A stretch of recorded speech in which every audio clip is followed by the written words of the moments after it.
Hi everyone, welcome back to my channel. My name is Taslim and आज के video में हम पढ़ने जा रहे हैं पॉजिटिव वर्ब्स के बारे में। तो अगर आप इंग्लिश बोलना सीखना चाहते हैं, अगर आप इंग्लिश में अपने व्यूज को अच्छे से एक्सप्रेस करना चाहते हैं तो आपको पॉजिटिव वर्ब्स आने ही चाहिए। तो हमने हमारे लास्ट वीडियो में make and let positive verbs के बारे में पढ़ा था, तो आज हम पढ़ने जा रहे हैं गेट पॉजिटिव वर्ब के बारे में। सो गेट का मतलब हिंदी में होता है कुछ पाना, लेकिन जब हम गेट को पॉजिटिव वर्ब की तरह यूज करते हैं तो इसका मीनिंग बहुत ज्यादा अलग होता है, राइट। सो पॉजिटिव वर्ब का मतलब क्या होता है कि कोई ऐसा काम जो हम खुद नहीं करके किसी दूसरे इंसान से करवाते हैं, सो वो काम होता है पॉजिटिव वर्ब। उसमें हम यूज करते हैं पॉजिटिव वर्ब। जैसे मैं आपको बोलती हूँ कि उसे मारो, सो ये काम मैं कोई सेकंड पर्सन से करवा रही हूँ कि तुम उसे मारो, राइट। सो ये जो इंग्लिश में हम इसको बोलेंगे जस्ट बीट हिम, राइट। लेकिन अगर मुझे बोलना हो कि तुम उसे मरवाओ, राइट, सो इसको हमें कैसे बोलना है, तो इस तरह के जितने भी सेंटेंसेस हैं, तुम उसे मरवाओ, मैं तुम्हें सजा दिलवाऊंगा, मतलब आप कोई काम खुद नहीं करके सेकंड पर्सन से नहीं करवा के आप सेकंड पर्सन को बोल रहे हो कि वो किसी थर्ड पर्सन से वो काम करवाए, राइट। जैसे मुझे बोलना हो कि तुम उसे पिटवाओ, सो आप इसको इंग्लिश में कहेंगे गेट हिम बीटन, तुम उसे पिटवाओ।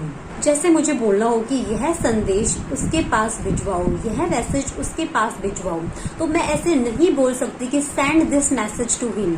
हम ऐसे भी बोल सकते हैं, बट ज्यादा अच्छा तरीका ये होगा अगर हम इसको ऐसे बोले get this message send to him. And अगर मैं बोलती हूँ कि मुझे मेरी कमरे की मरम्मत करनी है, तो मैं सिंपली बोल सकती हूँ I have to repair my room. लेकिन मुझे अगर बोलना हो कि मुझे मेरे कमरे की मरम्मत करवानी है, मीन्स मुझे थर्ड पर्सन से अपने कमरे की मरम्मत करवानी है, सो मैं इसको इंग्लिश में कहूंगी I have to get my room repaired, right. So आपको हमेशा ये बात ध्यान रखनी है कि जब भी आप गेट पॉजिटिव वर्ब यूज करते हैं तो आपको हमेशा वर्ब की थर्ड फॉर्म ही यूज करनी है, राइट। सो अब हम देखते हैं कि अलग अलग टेंसेस में हमें गेट पॉजिटिव वर्ब को कैसे यूज करना है। सबसे पहले हम देखेंगे कि गेट पॉजिटिव वर्ब का प्रेजेंट टेंस में यूज। सो प्रेजेंट टेंस में हम हमेशा, प्रेजेंट सिंपल टेंस में हम हमेशा क्या यूज करते हैं, वर्ब की फर्स्ट फॉर्म के साथ एस या ईएस। तो इसी तरह से हमें इसमें भी एस या ईएस यूज करना है। एस या ईएस हम कब यूज करते हैं, जब हमारे पास जो सब्जेक्ट है वो सिंगुलर हो। जैसे मुझे बोलना हो कि वह उसे पिटवाता है, सो इस सेंटेंस के लास्ट में आया है ता है। सो जिन सेंटेंसेस के लास्ट में ता है, ती है, ते है आए, वो सेंटेंसेस आप समझ लेना कि वो सेंटेंस होंगे प्रेजेंट सिंपल टेंस के। सो वह उसे पिटवाता है, इसको हम सिंपली कैसे इंग्लिश में ट्रांसलेट करेंगे, सबसे पहले हमें सब्जेक्ट लगाना है, देन हमें गेट के साथ एस या ईएस लगाना है, क्योंकि यहाँ पे हमने यूज किया है वह, तो वह क्या है, एक सिंगुलर सब्जेक्ट है। सो वह उसे पिटवाता है, इसका इंग्लिश में होगा he gets him beaten, he gets him beaten। So gate के साथ हमने यहाँ पे एस यूज किया है, एंड जो लास्ट में हमने बीट के लिए हमने यहाँ पे थर्ड फॉर्म यूज किया। तो इस तरह से आपको थर्ड फॉर्म ही यूज करनी है, और गेट आपको टेंसेस के अकॉर्डिंग चेंज करना है। जैसे आपको बोलना हो कि उसने उसे पिटवाया, सो ये सेंटेंस है प्रेजेंट पास्ट सिंपल टेंस का, राइट। पास्ट में सिंपल टेंस का, तो हमें इसमें सिर्फ सेकंड फॉर्म यूज करनी है। तो उसने उसे पिटवाया, हम इसको इंग्लिश में बोलेंगे he got him bitten, he got him bitten. तो इस तरह से आपको सिर्फ समझना है कि जब भी हम गेट यूज करते हैं पॉजिटिव वर्ब की तरह, तो टेंस के अकॉर्डिंग आपको गेट की फुल जो फॉर्म है उसको चेंज कर देनी है।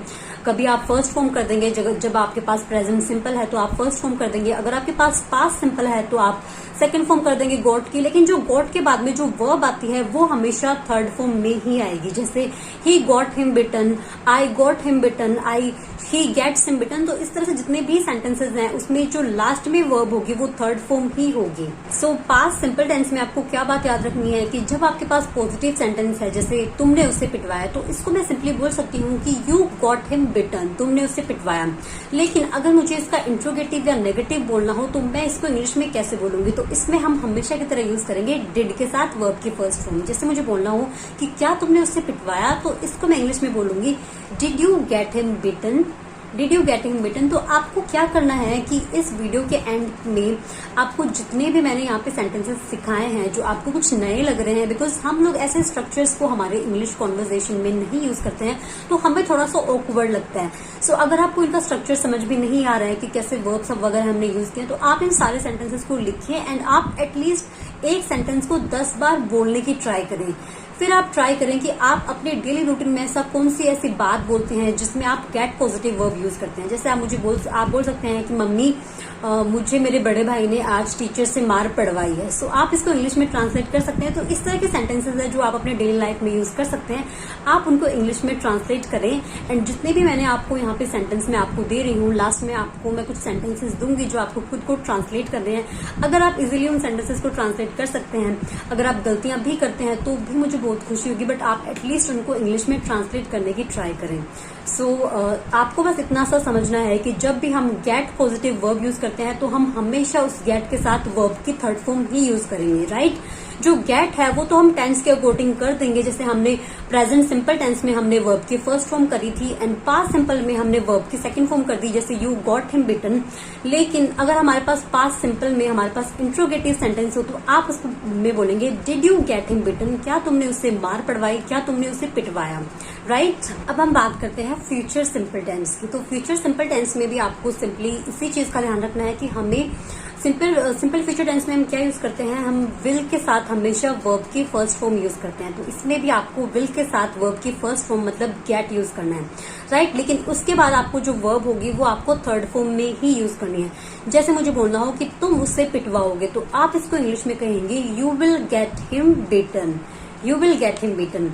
एंड अगर मुझे बोलना हो कि मैं तुम्हें सजा दिलवाऊंगा तो ये सेंटेंस है, ये सेंटेंस भी किसका है, पॉजिटिव वर्ब का है। तो इसको मैं इंग्लिश में ट्रांसलेट करूंगी I will have you punish या I will get you punish. So जो पॉजिटिव वर्ब हैव है एंड पॉजिटिव वर्ब गेट है उनका सेम यूज है। आप जहां पे गेट यूज कर रहे हैं वहां पे आप हैव भी यूज कर सकते हैं, बट यहाँ पे गेट ज्यादा अच्छा लगता है। तो आपको अगर बोलना हो कि मैं तुम्हें सजा दिलवाऊंगा तो आप इंग्लिश में कहेंगे I will get you punished.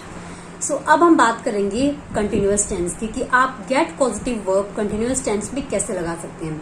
जैसे मुझे बोलना हो कि वह अपने घर की मरम्मत करवा रहा है। सो इसमें रहा है हमारे पास आया है, सो इसका मतलब हमारे पास ये सेंटेंस है, कंटिन्यूअस टेंस का सेंटेंस है, राइट। सो मुझे बोलना है कि वह अपने घर की मरम्मत करवा रहा है। तो इसको इंग्लिश में ट्रांसलेट करने के लिए मुझे कुछ भी नहीं करना है। हमेशा हम लोग क्या करते हैं कंटिन्यूअस टेंस में, हम लोग वर्ब की फर्स्ट फॉर्म के साथ आईएनजी यूज करते हैं। सो वह अपने घर की मरम्मत करवा रहा है तो वह के साथ हम यूज करेंगे is. He is getting his house repaired, right. वह अपने घर की मरम्मत करवा रहा है। एंड अगर मुझे बोलना हो कि वह अपने बाल कटवा रहा है, सो वह अपने बाल कटवा रहा है, ये जो सेंटेंस है ये भी पॉजिटिव वर्ब का सेंटेंस है, बिकॉज हम बाल खुद नहीं काट रहे हैं, हम उसी थर्ड पर्सन से ये बाल कटवा रहे हैं। सो वह अपने बाल कटवा रहा है, इसको हम इंग्लिश में बोलेंगे he is getting his hair cut, he is getting his hair cut. So हम ये सेंटेंस बहुत बार हम सुन चुके हैं, हमें इसका अच्छे से इंग्लिश में ट्रांसलेट करना नहीं आता है। सो अब अगली बार आप किसी को बाल काटते हुए देखें तो आप इस तरह से बोल सकते हैं he is getting his hair cut, right. अब हम गेट पॉजिटिव वर्ब का यूज देखेंगे प्रेजेंट परफेक्ट टेंस में। तो परफेक्ट टेंस में हम हमेशा वर्ब की थर्ड फॉर्म ही यूज करते हैं, चाहे वो पास्ट का हो, चाहे प्रेजेंट का हो, चाहे फ्यूचर फॉर्म। अब मैं बोलना चाहती हूँ कि तुम उसे 3 बार मार पड़वा चुके हो, या मैं बोलना चाहती हूँ कि तुमने उसे 3 बार मार पड़वाई है। सो ये सेंटेंस है हमारा प्रेजेंट परफेक्ट का।